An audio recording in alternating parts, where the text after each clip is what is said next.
Hi, it's Andy Lockwood from Lockwood College Prep, and I want to talk to you about 3 deadly mistakes that parents and families make every year in financial aid and scholarships and college applications.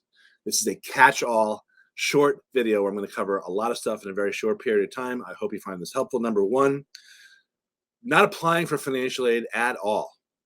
According to newspaper articles from the USA Today and other sources that come out every year, usually somewhere around 3.8 billion with a B dollars of aid get left on the table every year. A huge chunk of that is from people who don't even bother applying at all for financial aid because they think they're not going to qualify, or their accountant told them not to bother, or another parent told them not to apply, or not just a CPA or a financial advisor, a guidance counselor.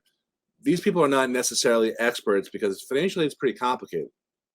So let me lay out to you 3 facts about financial aid that are a little weird, but they are actually true. So number 1, the average tuition discount rate nationally, according to the National Association of Collegiate Business Officers, is a whopping 54.5% as of 2022. That's the average. Some is lower, but some higher. Some colleges vary, but the average nationally is well over 50%, and this tuition discount rate has been increasing every year. It's been tracked for more than 20 years. So as colleges raise their tuition, and now that we're in an inflationary environment, not only is inflation going up, but college tuition and other expenses are going to go up even more, if history serves as a teacher. So too will the tuition discounting rate. So you don't have to necessarily resign yourself to the fact that you're not going to qualify for anything and you're going to pay full boat, because strange fact number 2 is that at any given college, roughly only 25%, maybe 30% will pay full price, and they're subsidizing the other 70 to 75%. So paying full price for college is not an obligation. It is a choice in many cases. The third strange fact is that most aid goes to high-income families, meaning families that are in the top 25% nationally of income, which is generally 6-figure earning families. So the reason I'm sharing these facts with you is so that you don't make the mistake of just assuming that you're not going to qualify, because you may not, or you may. You don't know until you try. So that was the first mistake. Mistake number 2 is focusing on rank. Now, I'm a college advisor. I've been college advising for more than 20 years. I understand that many schools are hot. They have a certain brand name recognition. But what a lot of people don't understand is how easily manipulated or manipulatable, if that's a word, rank can be.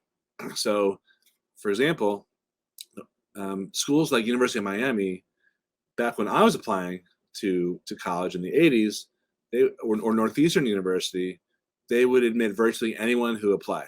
I think the 3 criteria for Miami were you had to have a C average, rich parents, and a cocaine habit, and they let you in.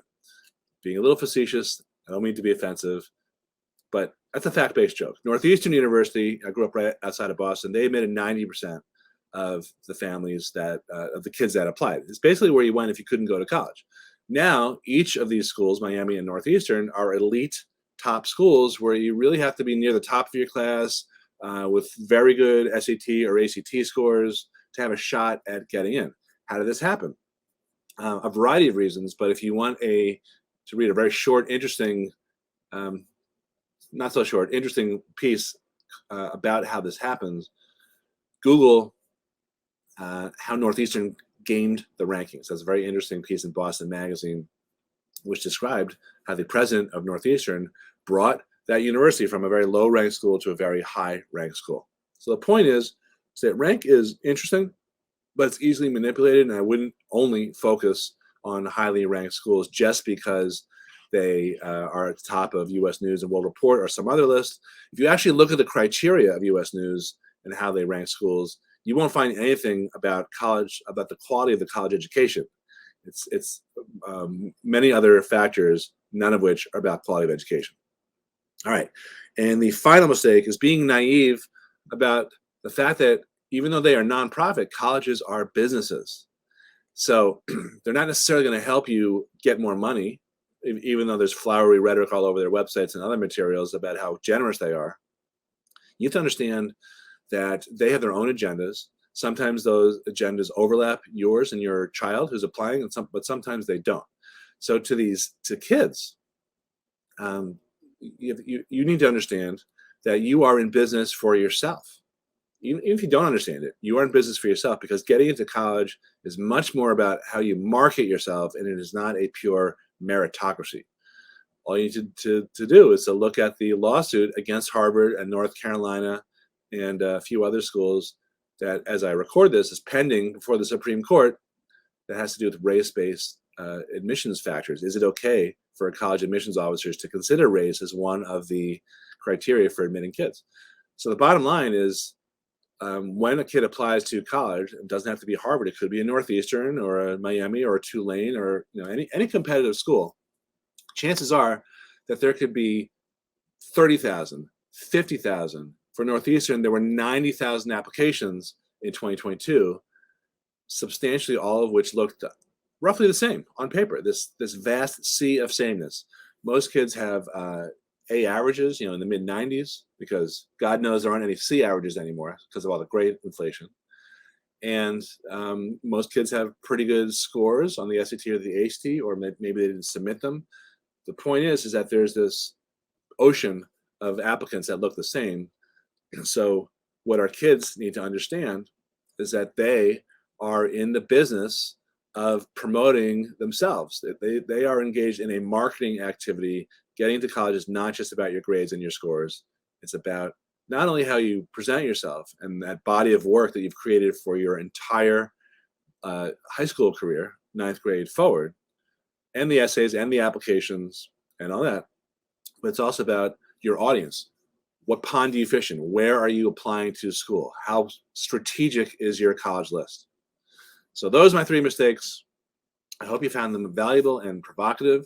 And if you want more information, our main site is lockwoodcollegeprep.com.